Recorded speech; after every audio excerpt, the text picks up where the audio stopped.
കൂട്ടുകാരെ, ഇന്ന് നമുക്ക് പേരയ്ക്ക പഴുത്തിരിക്കണം, മുന്തിരിങ്ങ നിൽക്കണം. മുന്തിരി പറിക്കാം. മുന്തിരി ഇതാ പറിച്ചിട്ട് അത് പഴുത്ത് വരുമ്പോഴേ പൗവാലും അണ്ണിയൊക്കെ കടിച്ച് ഇല്ലാതാക്കി കളയാം. അതുകൊണ്ടൊന്നും കിട്ടണില്ല.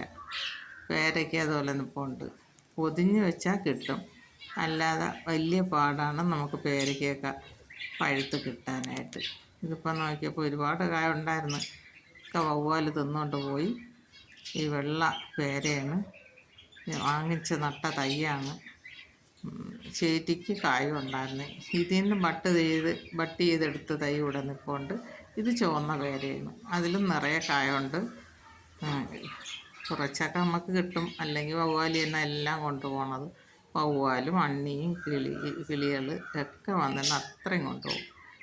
ചുവന്ന പേരയാണ്. എൻ്റെ വീഡിയോ എല്ലാവർക്കും ഇഷ്ടമായെങ്കിൽ എനിക്ക് ലൈക്ക് തരണം, ഷെയർ ചെയ്യണം, സബ്സ്ക്രൈബ് ചെയ്യണം. ഇത് നമുക്ക് വീട്ടിൻ്റെ ചുറ്റിനും നട്ട് വളർത്തിയിരുന്ന നമ്മൾ ആവശ്യങ്ങൾക്കുള്ളത് കിട്ടും. ടെറസിൽ കയറി പൊതിഞ്ഞ് നിർത്തിയിരുന്ന എല്ലാം കിട്ടും.